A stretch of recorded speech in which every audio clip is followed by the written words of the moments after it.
Olá, olá, pessoal, tudo bem?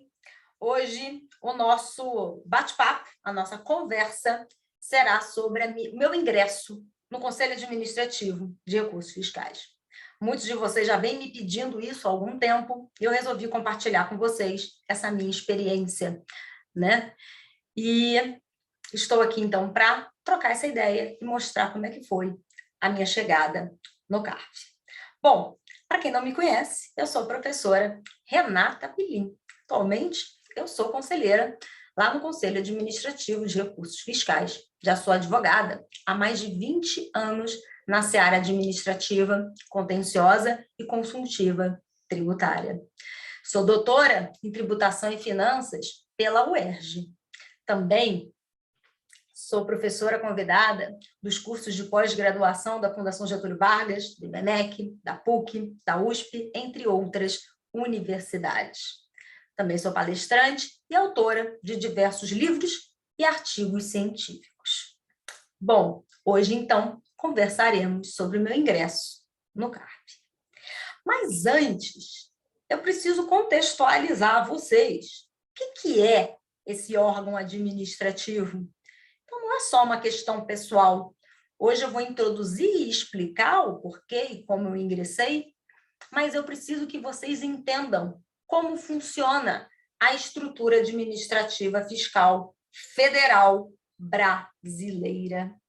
E o CARF, hoje ele é assim denominado, né? Conselho Administrativo de Recursos Fiscais, CARF, mas nem sempre foi assim.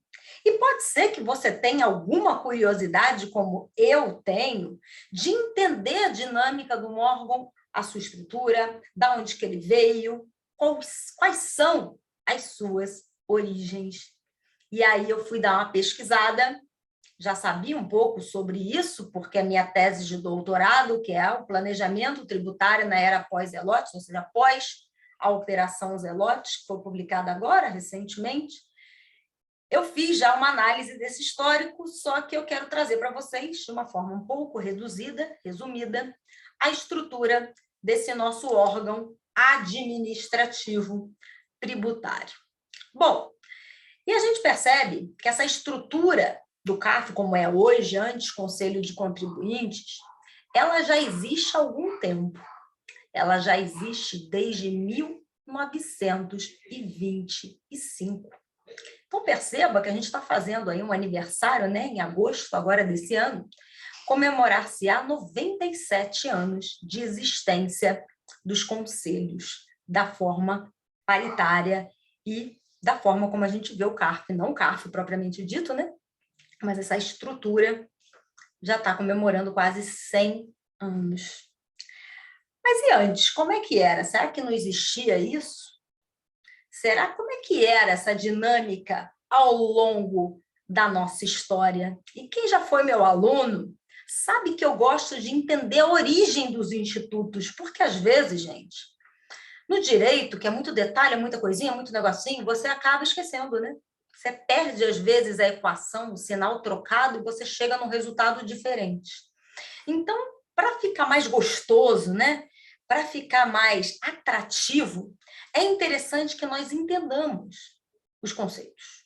Não é decorar. Tudo bem que eu faço isso há 20 e tantos anos, então tem coisa que já está aqui decorada há muito tempo, de tanto fazer a mesma coisa, a repetição te leva à perfeição e te leva a saber muitas coisas de cor. Mas no começo não era assim.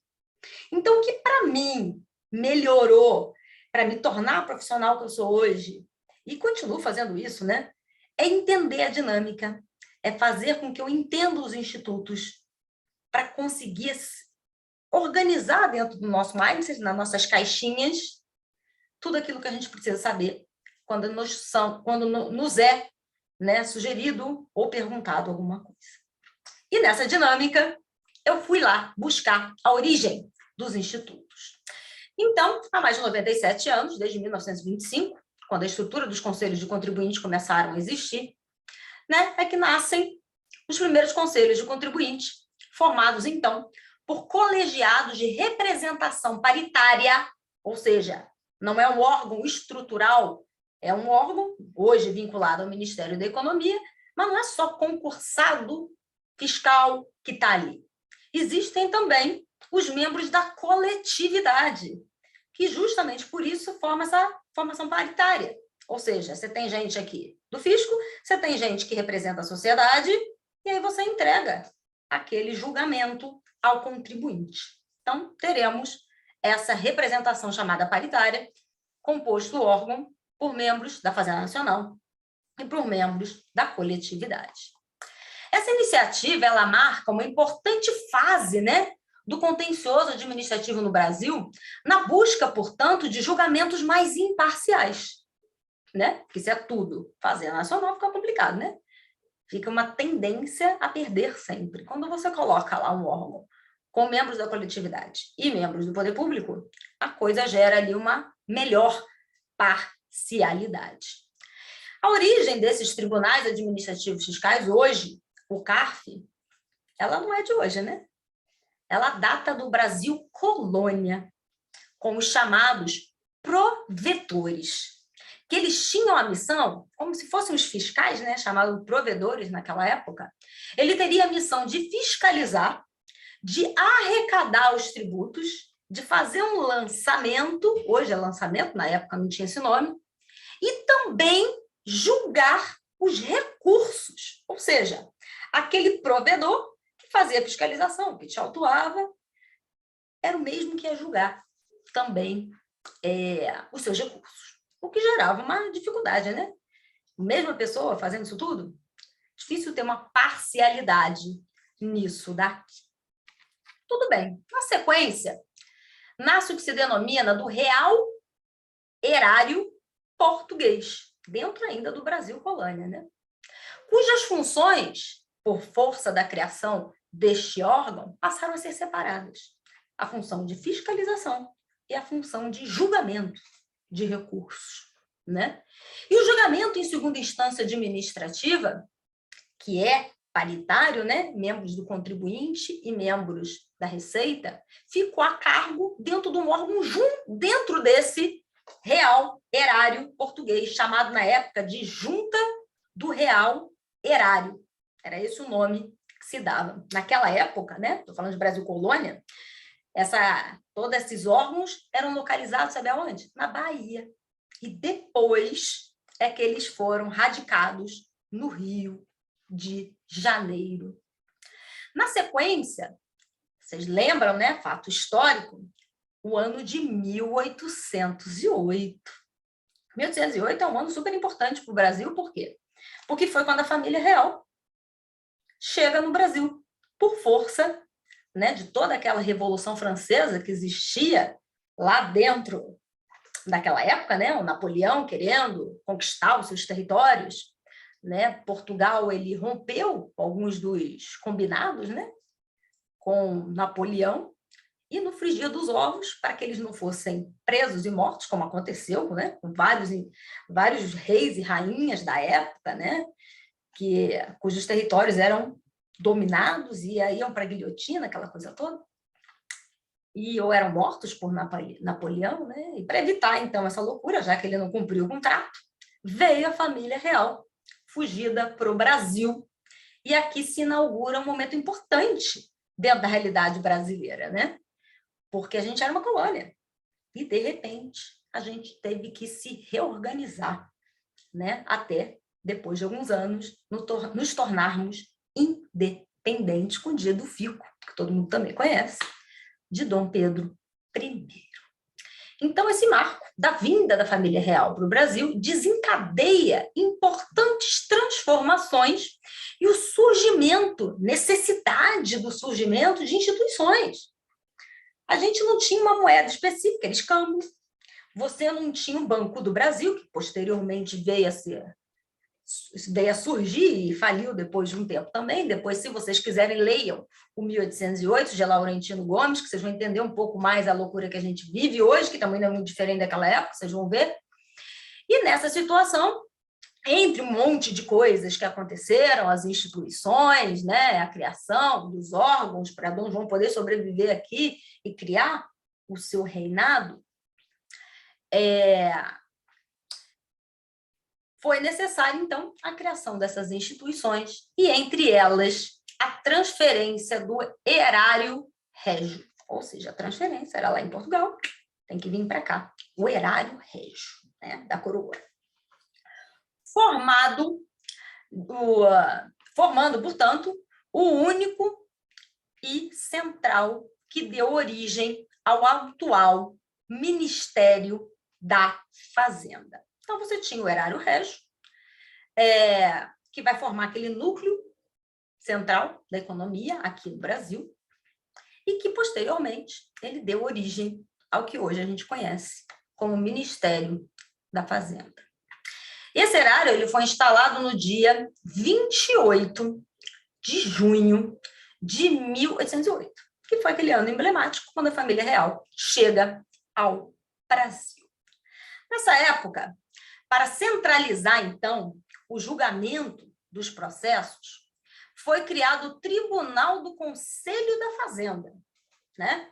Então, aqui, traz para cá o erário régio, como eu falei agora em junho de 1808, que foi a época que veio a família real para o Brasil, e para centralizar o julgamento daqueles processos, então ele cria o Tribunal do Conselho de Fazenda, que perdurou até 1850, quando então aquela função passou à Diretoria Geral do Contencioso, que era o nome que foi dado na época.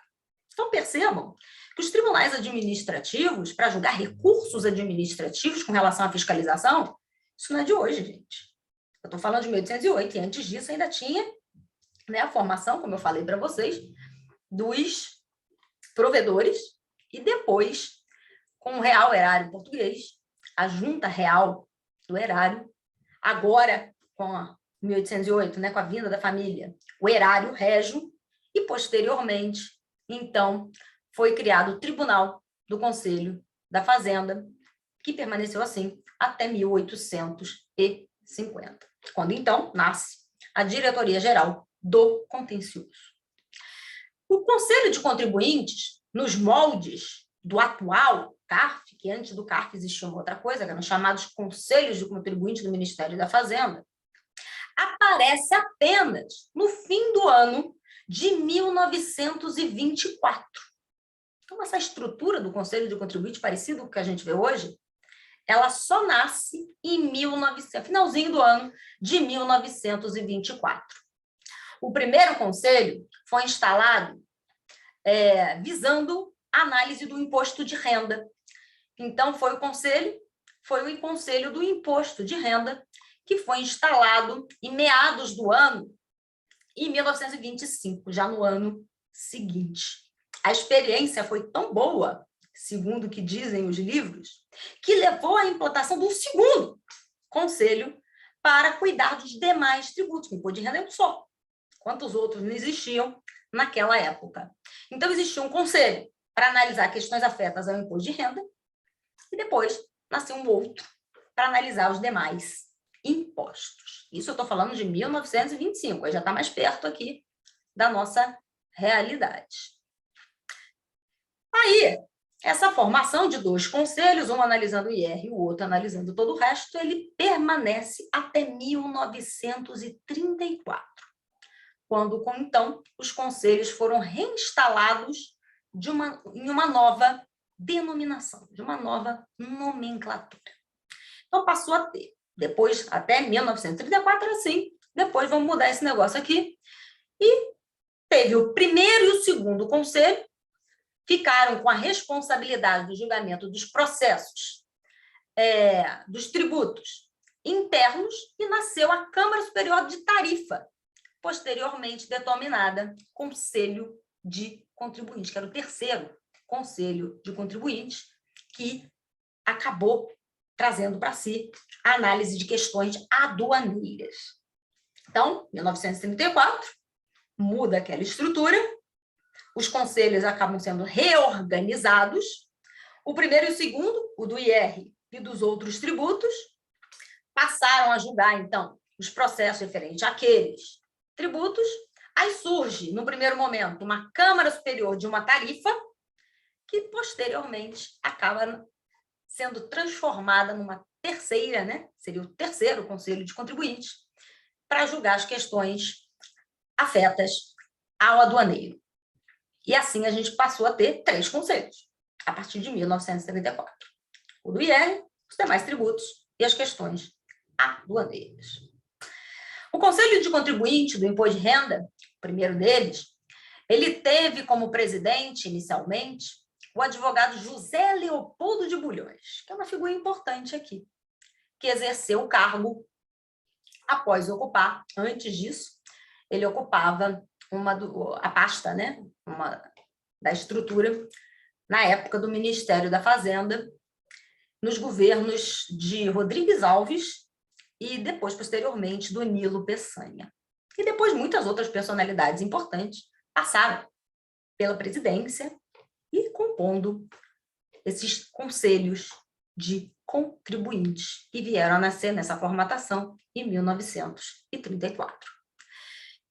No início, eles eram instalados em diversos prédios na capital, então, do Rio de Janeiro. Né? Tudo começou na Bahia, depois foi para o Rio de Janeiro. E os conselhos de contribuinte, eles só chegaram a Brasília em 1973. Então, em 1973, é que os conselhos, de fato, chegam a Brasília. Porque até então, os conselhos eram radicados em prédios no Rio de Janeiro. E assim a gente viveu, gente, durante muito tempo. Só mudou de lugar. Saiu do Rio e foi lá para Brasília. Os conselhos de contribuintes, um do IR, um dos demais tributos e o terceiro nas questões aduaneiras. Até que, muito tempo fazendo a mesma coisa na mesma estrutura, a coisa precisa o quê? Se desenvolver. Né? Ela precisa se adequar a uma nova realidade. Quando, então, no ano de 2009, houve uma significativa mudança na estrutura desses conselhos. Quando, então, resolveu-se uni-los, né? Eram 3, num único órgão. Foi aí que nasceu o Conselho Administrativo de Recursos Fiscais, da reunião desses 3 conselhos que existiam até então. Houve essa união e nasce um órgão só, chamado CARF, que é o Conselho Administrativo de Recursos Fiscais, como eu já falei, vou repetir depois de novo, composto hoje por 3 sessões, cada qual vai julgar um grupo de tributos. Cada uma dessas sessões são compostas por câmaras e cada câmara é composta por turmas. E aí a gente tem a formatação de um único órgão para analisar a tributação federal. O CARF, então, como eu acabei de dizer para vocês, ele surge da unificação desses 3 conselhos e da Câmara Superior de Recursos Fiscais. Hoje a Câmara é um braço dentro do CARF, que vai julgar ali alguns dissídios e os recursos especiais. Enfim, o CARF, então, ele nasce no ano de 2009 por meio de uma lei, que é a Lei 11.941 de 2009. Por meio dessa nova norma, há essa reunião dos conselhos, um único órgão é constituído, o CARF, em 2009, reunindo ali 3 sessões ali dentro, cada qual vai julgar um grupo de tributos. Porém, na análise e na pesquisa, a gente percebe que isso não aconteceu por acaso. Um belo dia, vamos reunir tudo, vamos montar uma coisa só. Não é bem assim, né?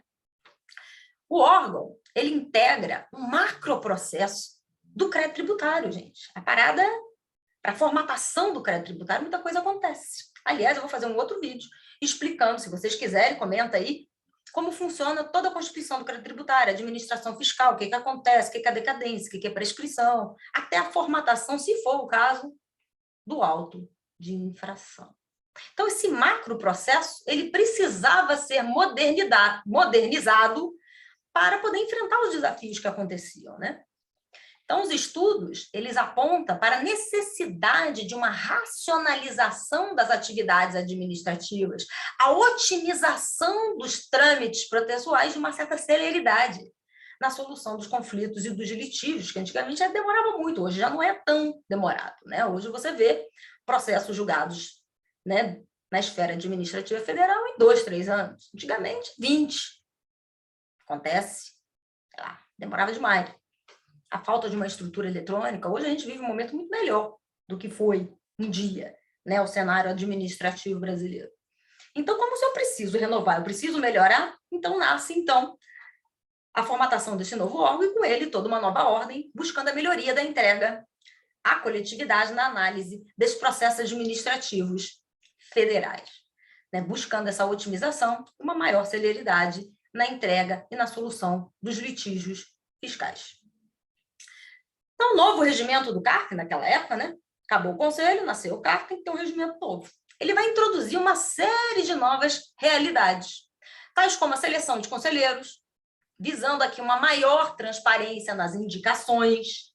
Então, aqui você acaba tendo um critério um pouco mais transparente na hora da escolha, né, dos conselheiros que vão representar a coletividade junto ao órgão, né? A tramitação prioritária de processos. Alguns processos hoje eles têm, né, privilégio, causas acima de alguns valores tem privilégio, tem os idosos, enfim, tem lá todos os itens, os processos que acabam tendo privilégio, né, tramitação prioritária dentro do órgão. A criação de turmas especiais para permitir uma maior celeridade no julgamento de determinadas matérias. A possibilidade de vinculação das súmulas do CARF, né? O CARF, a Câmara Superior, ela vai o quê? Formatar súmulas, né? Que vai vincular toda a administração tributária federal, contribuindo, portanto, para reduzir os litígios judiciais e também administrativos. Porque se eu tenho uma solução do órgão máximo dizendo que tem que ser assim, não vai ter uma autuação dizendo exatamente o contrário daquilo que a súmula está determinando. Então, quando ela vincula, todo mundo tem que respeitar, e aí você otimiza a entrega e reduz tanto os litígios administrativos e, consequentemente, os judiciais. O CARF, então, assim como os conselhos, ele continua sendo um órgão paritário, né, composto por membros do contribuinte, da coletividade e da Fazenda, que são os auditores fiscais da Receita Federal. Os representantes dos contribuintes, agora, já dizendo como é que funciona o negócio, né? O representante dos contribuintes, eles são indicados pelas confederações econômicas de nível nacional. No meu caso, eu fui indicada pela Confederação Nacional das Indústrias, mas você tem as finanças, você tem o do comércio, você tem algumas sindicais também, estão ali, que compõem. Então, você tem as confederações econômicas de nível nacional, que por meio de uma lista tríplice, forma ali uma lista tríplice, tem todo um processo seletivo, uma análise curricular, depois tem uma análise da sua competência, você tem que fazer a prova de que você já trabalhou na administração, não na administração, né? Na análise de processos federais. Na época, eu apresentei uma lista, né, de processos que eu já tinha atuado ao longo dos escritórios por onde eu passei. Então, tinha uma lista para provar que tinha conhecimento, né, não só dos tributos, como do trâmite dentro daquela estrutura. Você é analisada a sua idoneidade. Hoje em dia, as redes sociais, elas também são avaliadas para você saber se você é uma pessoa idônea, né? Porque quando você está ali, você representa um órgão. Então, por mais que a sua vida privada seja diversa do cargo que você ocupa, não é bem assim, né? Você tem que zelar por uma imagem, afinal de contas, você representa, durante aquele período, toda uma estrutura séria, né, que existe por trás dessa entrega desses procedimentos, desses julgamentos. Então, tem que saber se a pessoa ela tem essa estrutura, se ela tem, passa-se por uma entrevista para analisar, enfim, porque às vezes o que está escrito não é aquilo que reverbera. Então, tem toda uma análise avaliando você como pessoa, como estrutura, como conhecimento, se você tem conhecimentos prévios daqueles tributos que você está analisando, conhecimentos contábeis, porque não é só o jurídico. Então, eles vão avaliar, dentro daqueles currículos, né, se a pessoa tem condições ou não de ocupar. Naquela oportunidade, eu explico isso daqui a pouco. Então, primeiro explicando como é que é o processo seletivo. Então, depois, vem as confederações, elas vão receber, vão analisar, vão fazer essas entrevistas, e ela vai formar uma lista tríplice daquelas pessoas que elas entendem que têm competência para assumir uma daquelas funções. Aí, depois, essa lista tríplice é formada e ela vai ser dirigida por um comitê de seleção dos conselheiros. Então, seja os da Fazenda, seja do contribuinte, tá? Só que aqui são as confederações que indicam os contribuintes, os representantes da coletividade, e a Fazenda vai, né, indicar os membros, né, os auditores fiscais da Receita, também lista tríplice, e vão ser analisados, seja uma, seja outra, pelo comitê de seleção dos conselheiros. Então, é um comitê, né, que foi criado com representantes da OAB, representantes da coletividade, representante da Fazenda, da Procuradoria da Fazenda Nacional, que eles ali vão avaliar e vão escolher um. Então, esse comitê de seleção, ele escolhe qual daqueles três, teoricamente, é o mais hábil para exercer aquela função.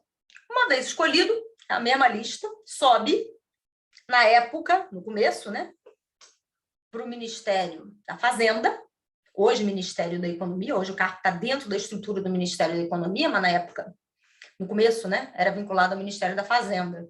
Então, o que vai acontecer? Pega a lista, ó, tem a lista 1, 2, 3. Escolhi esse aqui. Aí vai lá para o Ministério hoje da Economia, antes do Ministério da Fazenda, o ministro, ou a quem ele delegue a função, vai acatar aquele nome ou não. Acatando o nome, aí sim vai a publicação da portaria de nomeação e, na sequência, você toma posse. Né? É assim que acontece a estrutura, né, do processo seletivo para você se tornar, se quiserem, conselheiros do Conselho Administrativo dos Recursos Fiscais. Então, como eu estou falando para vocês, o CARF, então, ele é um órgão que foi criado da união de 3 conselhos, e como são vários os tributos que a gente analisa, né? São tributos que não acabam mais, eu tenho que criar o quê? Estruturas dentro do órgão para analisar determinados blocos de processo. Foi então, quando o CARF nasceu, ele passou a ter uma estrutura de sessões. São 3 sessões, parecido com os antigos 3 conselhos. Então, você tem a primeira sessão, que ela vai tratar das questões do imposto de renda da pessoa jurídica, contribuição social sobre o lucro. O segundo, ele vai tratar ali de questões afetas a pessoas físicas, ao ITR, as contribuições previdenciárias. Eu estou colocando aqui os principais, tá? Cada qual tem N assuntos que vão julgar. Os principais são esses aqui. Então, depois aqui tem a pessoa jurídica, ou a pessoa física, como eu falei, as contribuições previdenciárias, o ITR. E a terceira seção acaba ficando com residual, né? Que é o PIS e a COFINS, o IPI, a tributação aduaneira, o IOF, as CIDs, tudo é julgado lá na terceira sessão.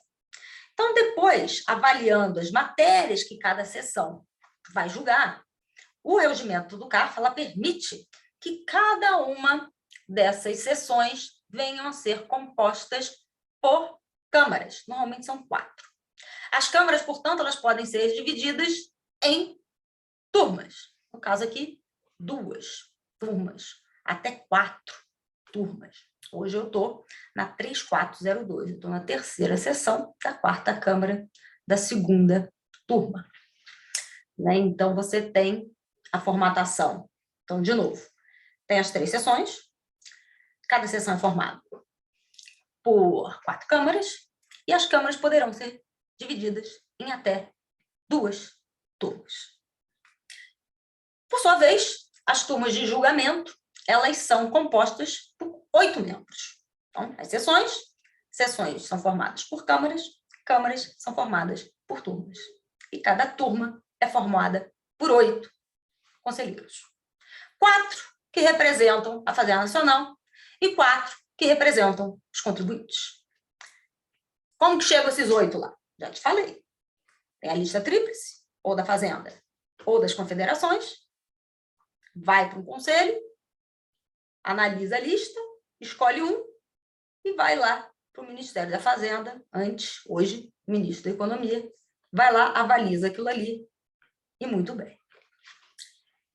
Normalmente, os mandados até então, né, são mandados de 3 anos, hoje não são, hoje são 2, mas na época começou com mandado de 3 anos, podendo ficar lá até 9 anos. Então, era 3, 3 e 3, antigamente.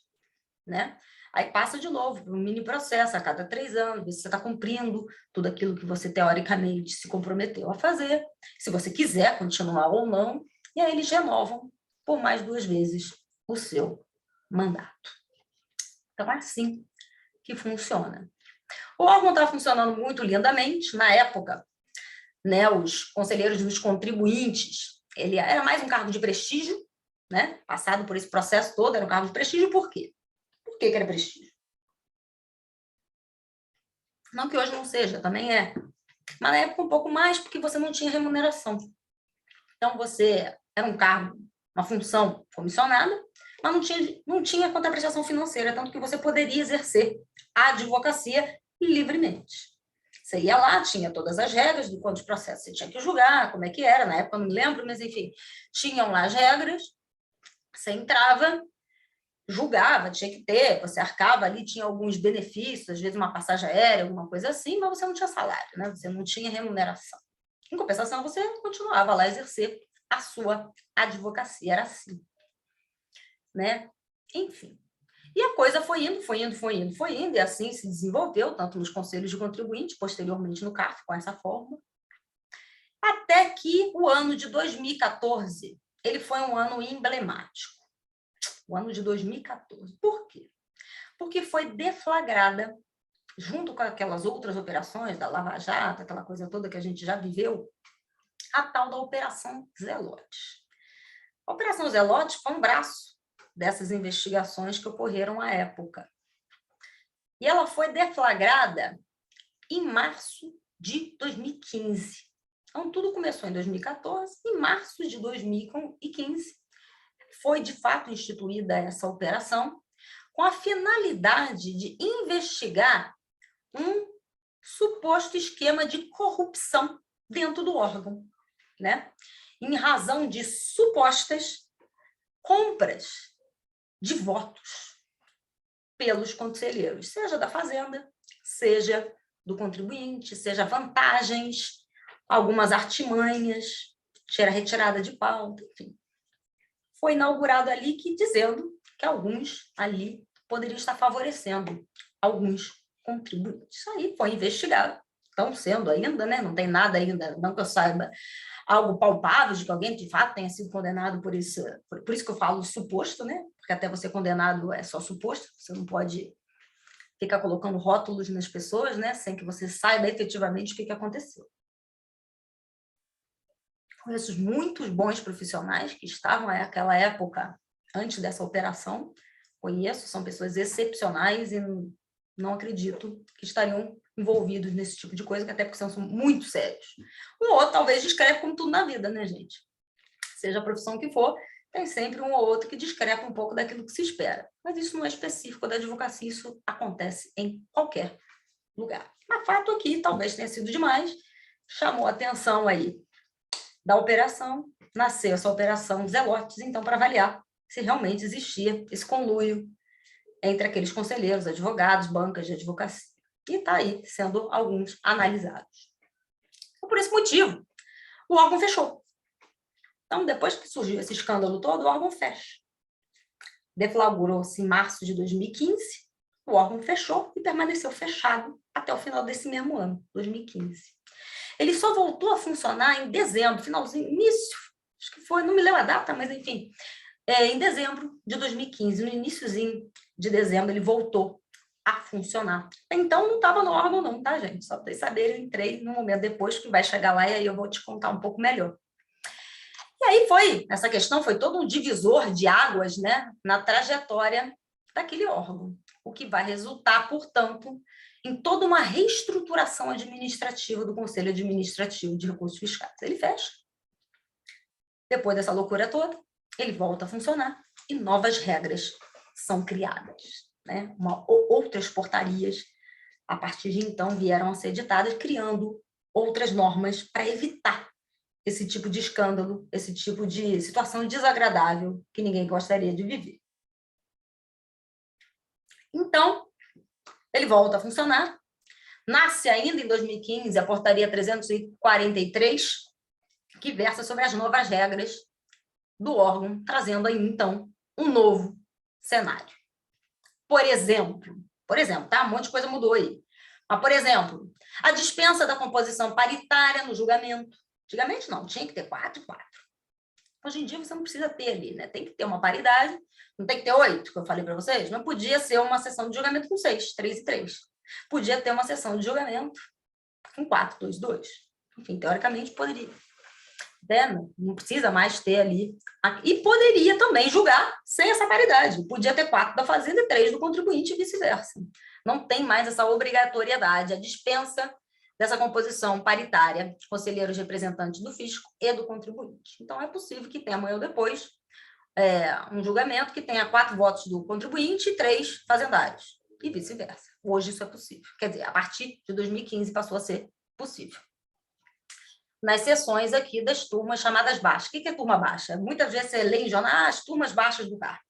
É o nome que é dado, né? E como eu falei, você tem sessões, das sessões nascem as câmaras, das câmaras nascem as turmas. São essas aqui, as chamadas turmas baixas. Por que é baixo? Porque depois dela tem o quê? A Câmara Superior de Recursos Fiscais. Então, teve a criação da pauta temática, né, para julgamentos em bloco, o que foi bom, né? Porque você traz uma certa segurança jurídica para um determinado tema. A redução do tempo do mandado dos conselheiros. Lembra que eu falei que começava com 3? 3, 3 e 3, eram 9 anos. Agora não é mais assim. Depois de 2015 diminuiu. Agora são 2. Cada mandado de conselheiro, seja do fisco, seja da fazenda, são 2 anos. E eu posso ficar lá, ou quem estiver lá, por 6 anos. 2, 2 e 2. Seriam 3 mandados de 2 anos. No caso, aqui, um ponto importante, né? É que os advogados agora, por força de um provimento da ordem, deixaram de poder advogar. Então, se você quer ir para o CARF, você vai, mas você não pode advogar. Você fica com a OAB suspensa, você fica licenciado. Você não pode exercer atos da advocacia. Em contraprestação, já que você não pode exercer advocacia, você passou a ser remunerado.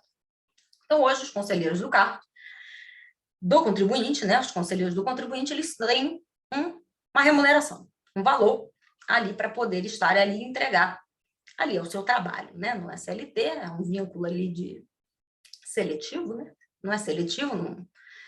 Mas você está ali uma função pública que você acaba recebendo um valor para poder estar ali, já que você abriu mão durante algum tempo da sua advocacia. Então, agora, você tem a OAB licenciado e você pode participar.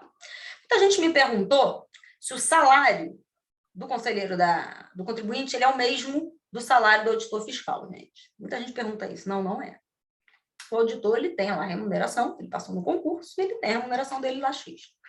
A do conselho de contribuinte, ele tem uma função gratificada. Não é o mesmo valor. Um conselheiro do contribuinte, ele ganha 1/4, 1/5 do que ganha um auditor fiscal. Muita gente acha que isso gera uma dificuldade, né? Se o cara está ganhando 5 vezes mais, 6 vezes mais, será que teria o mesmo empenho? A gente tem essa teoria da conspiração, mas não é bem assim, né? Se você assumir o encargo, você tem que fazer o seu melhor. Pelo menos eu penso dessa forma, né? Senão não estaria ali. Então, agora a coisa funciona desta forma. Só estão 3 mandados, 2, 2, 2, são 6 anos. Inclusive, para os fazendários, deu esse tempo, eles voltam para suas funções de fiscalização ou julgamento na DRJ, eventualmente. E o do contribuinte volta a advogar. Hoje tem uma quarentena, né? Você tem que respeitar aí dentro daquilo que você julgou aí cerca de 2 anos para voltar a advogar ali e não ter conflito de interesses. Tem alguma coisa assim. Então, como eu já falei, como é que funcionou a minha entrada, né? Particularmente aqui no CARF. Não sei se vocês sabem, eu falei que eu era doutora em tributação e finanças pela UERJ. Eu entrei no meu doutorado em 2016. Né? Eu fiz o mestrado e o doutorado foi na sequência em 2016.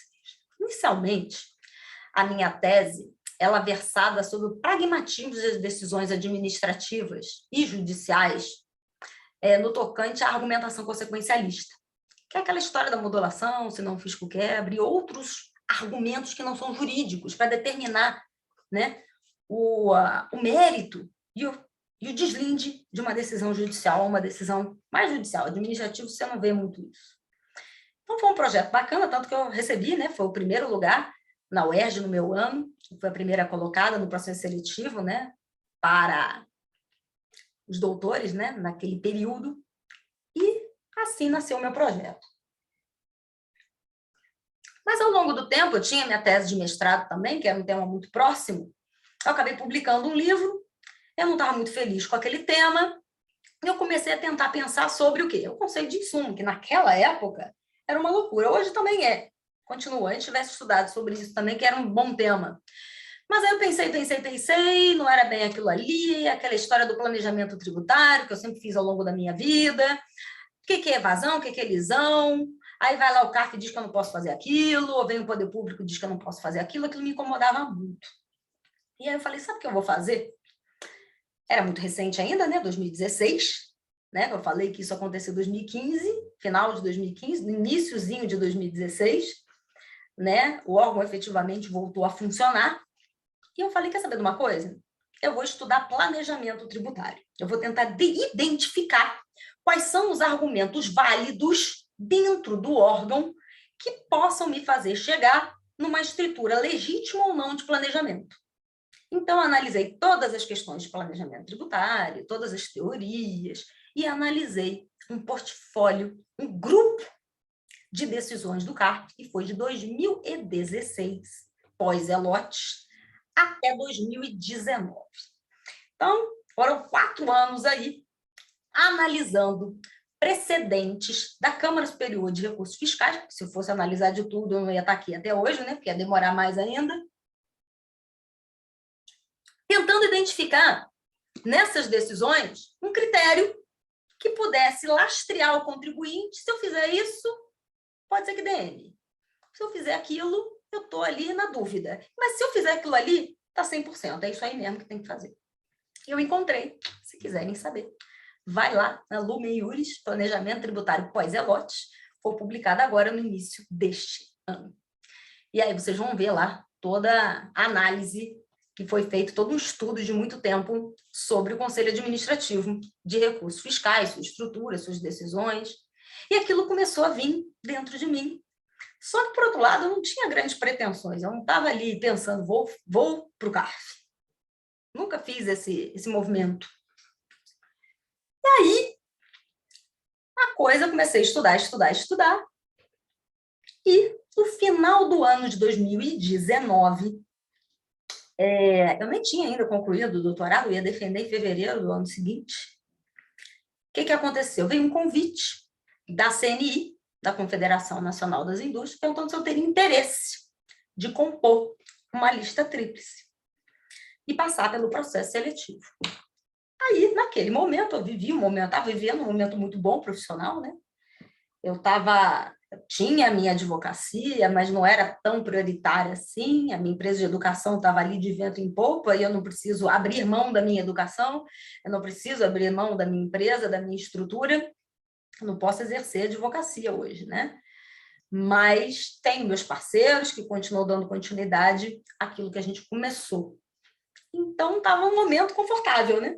De entender como é que funciona do lado de lá. E conhecia muito bem a estrutura do órgão, né? Por força de ter estudado tanto tempo aquilo ali. E deu aquela vontade, sabe? Vamos lá, vamos ver se vai rolar, né? Passei por todo esse processo seletivo, análise de conhecimentos, análise específica dentro do processo.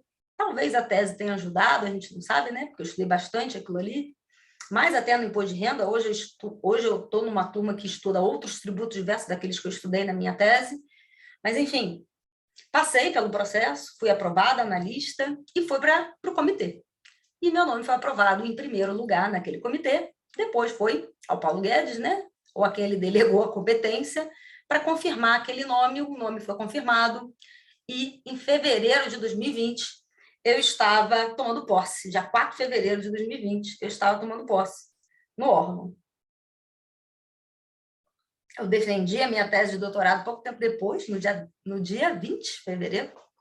Então, olha só como é que são as coisas, né? A vida acaba te levando a caminhos diferentes.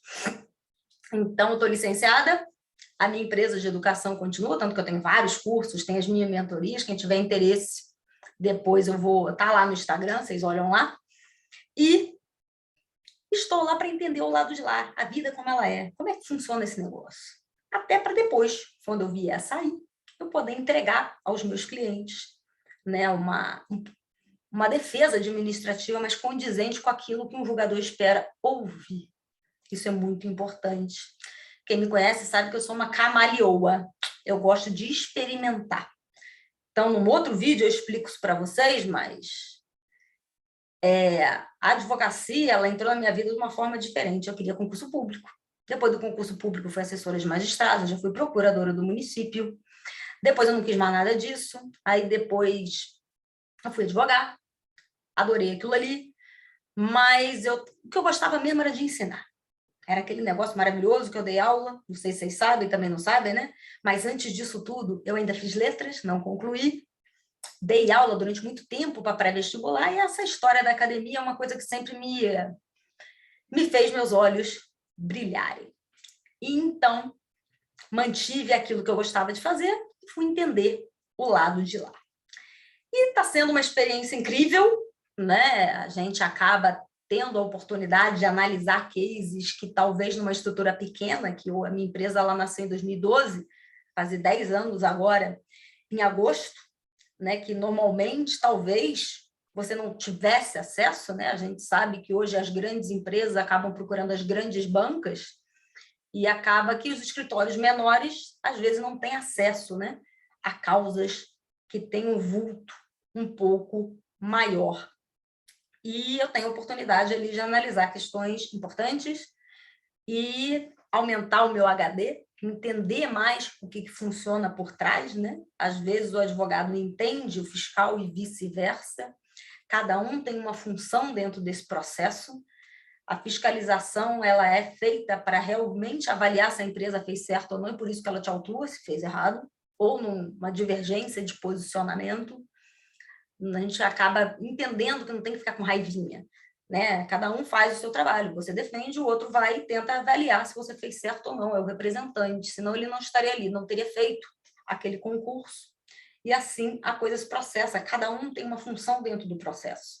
Você tem também os advogados, que são os procuradores da Fazenda Nacional, que fazem um excelente trabalho, tive a oportunidade de conhecer alguns que eu tenho, enfim, não vou nem citar nome, porque eu posso, sei lá, esquecer de falar o nome de alguns que são excepcionais, são muito bons do ponto de vista técnico e do ponto de vista pessoal.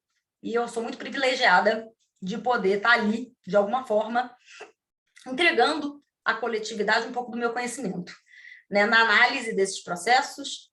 E o que me engrandece como profissional, como advogada que sou, hoje eu não posso exercer, mas muito em breve voltarei a exercer, até porque não posso ficar lá muito tempo, né? O máximo, como eu falei, de 6 anos, nem sei se ficarei esse tempo todo, mas aquilo te engrandece como profissional. Eu costumo dizer nas minhas aulas, e no Instagram, vira e mexe, eu falo isso, que é vivendo que se aprende a viver.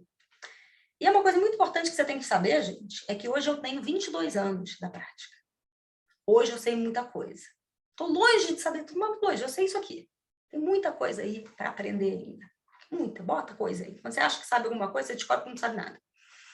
E aí, você não pode olhar para a Renata de hoje, né? 22 anos, muito bem-sucedida, que tem a empresa dela, sócia de outras atividades, tem outros negócios. Posso estar aqui, posso abrir mão da minha advocacia temporariamente. A remuneração, como eu falei, é uma boa remuneração? Razoável, mas está longe de ser aquilo que se esperava, que talvez vocês esperem que seja. E te faz entender um monte de coisa, como funciona um julgamento, como é uma boa petição, como é uma boa impugnação, o que um julgador precisa entender. Não adianta chegar lá, às vezes, com 100 páginas, a menos que o processo exija que você explique muita coisa. Então, você começa a entender. E na hora que voltar para o lado de lá, certamente você vai saber redigir uma peça, um recurso, que seja muito mais afeto, quem sabe, de ser recepcionado e quem sabe ser provido. Então, são coisas que a gente, né, escolhe ao longo da vida para poder, depois, gerar uma entrega melhor aos nossos clientes, né? Tanto que alguns até pediram como sugestão como fazer uma boa defesa administrativa. E a gente pode estudar. Aí, ó, mais um tema. Se você achar que esse tema é pertinente para um vídeo, a gente pode fazer um bate-bola rápido de alguns pontos que eu entendo que deveria, então, ter numa boa defesa administrativa. E assim, eu entrei no Conselho Administrativo de Recursos Fiscais, estou muito satisfeita, é muito interessante. Conheço e conheci pessoas incríveis, sejam membros da Fazenda, sejam membros do contribuinte, conheci excelentes conselheiros que entraram lá por outras confederações ou pela mesma que eu, são pessoas incríveis, tanto auditores fiscais da Receita, que são excepcionais também, e eu sou uma privilegiada de poder conviver e de poder, de alguma forma, entregar um pouquinho do meu conhecimento na análise dos processos colocados à minha responsabilidade e tentar, em cada voto que eu dou, entregar o melhor que eu posso dar dentro daquela decisão. E, com isso, eu me despeço de vocês, agradeço a audiência. Se você gostou desse vídeo, vai lá, curte. Se não se inscreveu ainda, vai lá, se inscreve. Vocês vão ter aí muito conteúdo interessante ao longo. Agora que eu destravei esse negócio, vai ter vídeo aí, nesse meu desafio de 30 vídeos consecutivos, e depois a gente vai continuar falando sobre vida, falando sobre tributação, falando sobre captação de clientes. Muita gente me pediu algumas questões também. E a gente vai falar de várias coisas afetas à nossa atividade. Então, vai lá, faça os seus comentários, deixe as suas sugestões, deixem as suas dúvidas, bota lá os temas que vocês gostariam que eu comunicasse ou que eu trocasse aqui com vocês. Muitíssimo obrigada, fico muito feliz que você tenha chegado até aqui. E é isso, galera. Até o próximo vídeo. Um abraço para vocês.